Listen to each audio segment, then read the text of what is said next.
I refuse to date someone that other people don't find attractive. Men date for men. I've said that before. I'm pretty sure I've said women date for themselves, men date for men. And I'm sure women do this too, by the way. I'm not going to pretend they don't. But overwhelmingly, I see this one-sided way more than the other. I watched the whole video, by the way, all the way through. And what he is really just saying, he would never date someone that he deems, that society deems unattractive, even if he was attracted to them. He tries to compare it to this idea of like, what would you do if you dated someone that what the world incorrectly believed is morally reprehensible? Like he assigns a morally reprehensible crime and says, if they're incorrectly believed that way, you know it's not that case. You in your head know it's not. What would you do then?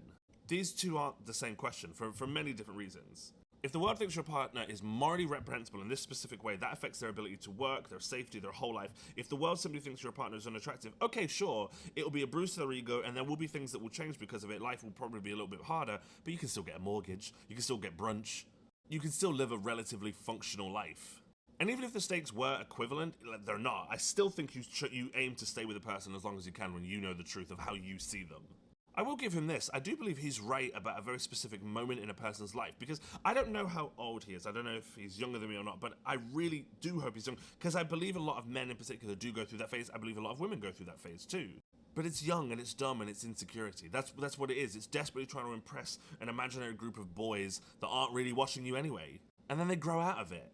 Like, that's the point. You're supposed to grow out of it. I remember the exact moment I did because my father did it to me. I had this friend, we were really close, she was so funny, we laughed all the time, we hung out, we just had such a good friendship, and my dad would ask why we'd never dated. I kept saying no, but like I couldn't really give him a reason. He knew though, he just knew I didn't want to be with her because boys my age didn't deem her as attractive as other girls my age, and the girls I was into, the girls I brought home were vapid, empty, and boring.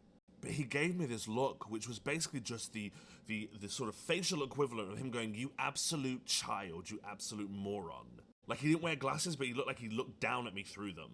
And looks like that stayed with me as I grew up year after year. It just like evolved and matured me into something else. It embarrassed me in exactly the right way. And that's the truth. To become a man from a boy, you need the right kind of shame.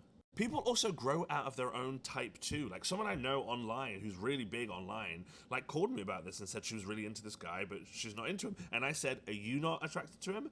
Or are other people not attracted to him? And she, as soon as I said that, she went, yeah, it's that. I'm worried about other people seeing him. And it's just changed. She's dating the guy now. I think real attraction is always there for anyone. It's just buried under conditioning, years of conditioning. It's why I say I don't really believe in types. There's a lot of what's happening here that there are these behaviors that we should have left behind when we were 15 years old, but on the internet they get repackaged as some kind of adult wisdom. The other one is like body counts, right? Like, I don't lay next to a woman and consider the men she's slept with. I also don't lay next to a woman or hold her hand in public and think about what other men think of her or other women think of her. Like, that's not, to me, that's not masculinity or femininity. It's just insecurity. And I don't get why anyone would want to sell that mindset to an audience as some sort of aspirational way of thinking. It's not. It's just embarrassing.